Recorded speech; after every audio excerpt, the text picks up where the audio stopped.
Bonjour à toutes et à tous, soyez les bienvenus dans cette première partie du 19-20 consacrée à l'actualité à Paris et en Ile-de-France. Et tout d'abord la manifestation qui a eu lieu cet après-midi à Paris, la manifestation d'associations qui dénoncent l'enfermement de sans-papiers dans les centres de rétention. Cette marche s'inscrit dans le cadre d'une journée européenne. Elle a rassemblé environ 3000 personnes. À noter quelques incidents. Reportage de Laurence Barbry avec Christine Donato. Arrêt des rafles, arrêt des expulsions, le message des quelques 3000 manifestants était clair, dénoncer la politique du chiffre du gouvernement en matière de lutte contre l'immigration. 26 000 expulsions prévues pour 2008 et pour les sans-papiers, un séjour en centre de rétention qui pourrait passer de 32 jours à 18 mois. Ça m'inspire quand même quelque chose d'assez horrible, sans mélanger les périodes.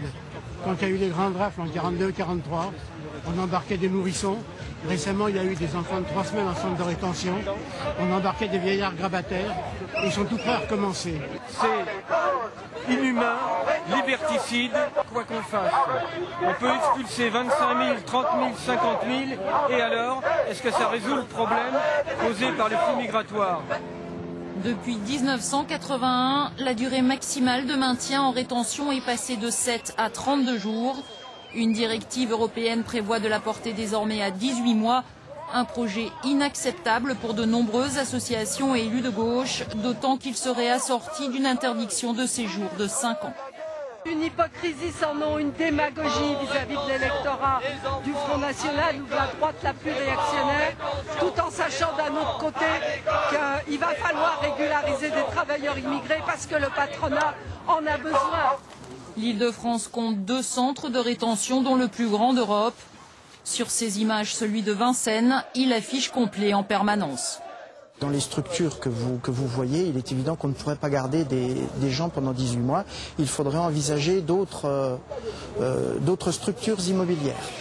Arrivés aux abords du centre, les manifestants se sont brièvement affrontés aux forces de l'ordre.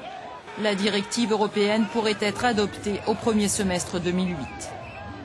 Et dans le cadre de cette mobilisation européenne contre l'enfermement des sans-papiers, une dizaine de parlementaires de Paris et de la région Île-de-France ont visité ce matin le centre du Mesnil-Amelot en Seine-et-Marne. Devant le centre étaient rassemblés des militants de Réseau Éducation Sans Frontières. Devant le centre, on notait aussi la présence de Florence Aubenas et de l'acteur Charles Berling.